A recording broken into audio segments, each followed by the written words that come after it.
Okay, you guys, welcome back. In this video, we're talking about how to do a white balance for video. Now, the first thing I want you to do is to hit the menu button on the back of your camera.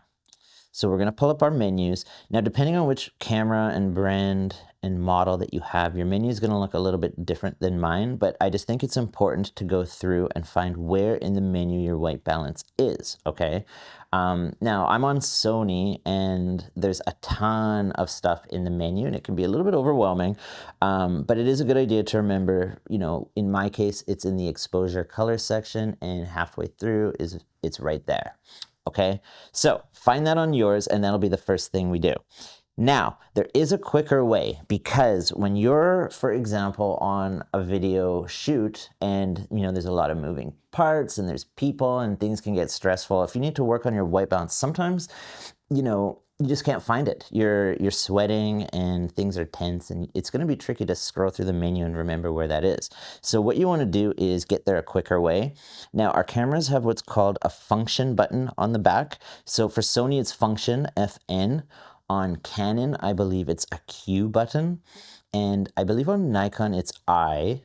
And then, depending on other cameras, Lumix, it's something specific to that. So find your version of it. For me, on the Sony, it's the function button. So I'm going to hit that, and that opens up quick access to some very key features, okay?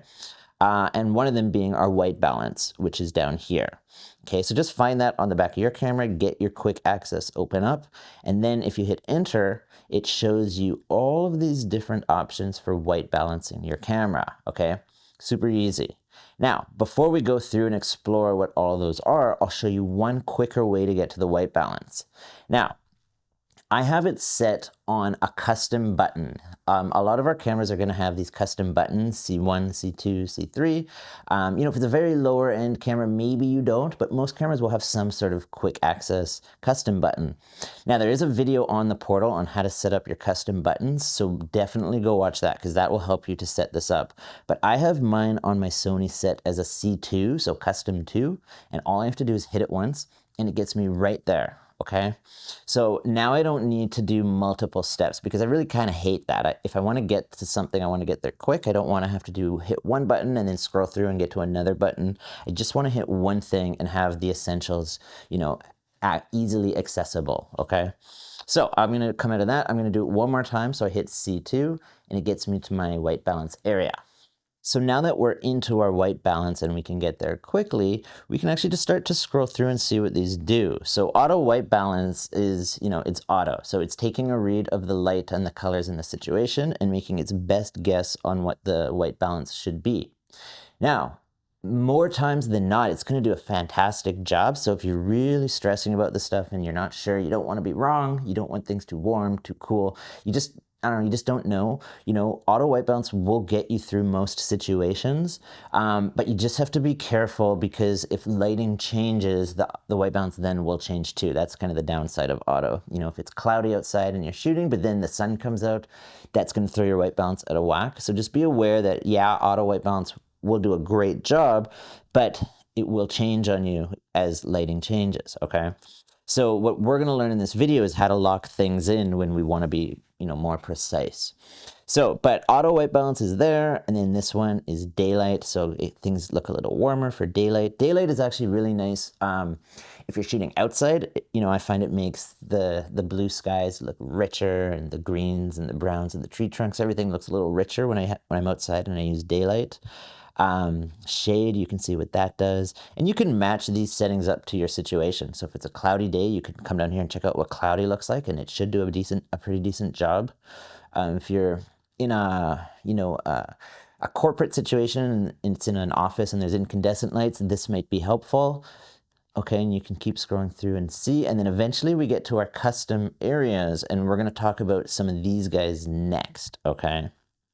So this first one here, color temperature filter, what we do is if we go over to the number here, this basically is our Kelvin, okay? The rule of thumb with this as a starting spot is to match your main light or your key light, okay? So the light that's lighting this scene that we have here is set at 5600 Kelvin.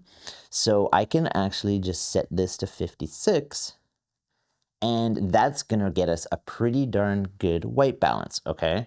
Now, keeping in mind, this stuff is subjective. So if we have 56 set, yes, it's correct to the main light that we have, but maybe you don't like it. Maybe for your taste, it's too warm and you want to cool it off. So you can just toggle through, bring the number down a little bit. And if you want to see it a little bit cooler, do that. You know, if you think it should be a little warmer, warm it up a little bit by going higher. So it's subjective and you can make that discussion, or you can have that discussion with the team of people around you, how to dial that in. Now, if you want to get really precise, there is a better way. Okay, so what we'll do is we'll go back here, and if we go down one over here to this custom 1, 2, and 3 area, what these do are they take a read of any specific color that you want, and it'll white balance based on that color, okay? So let's start with this first one. We'll go over here to set, and it opens up this little box. So this is very simple. All you have to do is fill the box with the color you're trying to take a read of. So in this case, I have a gray card that you're seeing. I always keep a gray card in the studio for my custom white balances. You just hit enter, and it takes a read of the gray card, and it does a perfect, precise custom white balance, okay? Now, just as a side note, you could do this on white as well. So if you didn't have gray, maybe you had a white wall, maybe someone's wearing a white t-shirt, or you had a white piece of paper, you could take a read of white and it would do a really good job too. Now, you're probably asking, what is going on with the color? I just threw it out of whack on purpose just so we could do one more custom white balance for practice. So I'll start by hitting my custom button to get into the white balance. We get to the white balance area and we scroll ourselves back down to any of these custom areas, okay? And we go over to set, hit your enter button, fill the box with the gray card, or if you had white, use that as well. Hit enter, and boom, a perfect white balance based on that color. It's super simple, super effective. You know, sometimes you just don't know how to do it until someone shows you what it is. Like I used to always be afraid of custom white balances when I was first starting out because I just didn't know how to do it. Very, very simple. You just have to be shown, and I really do hope that this helps you guys.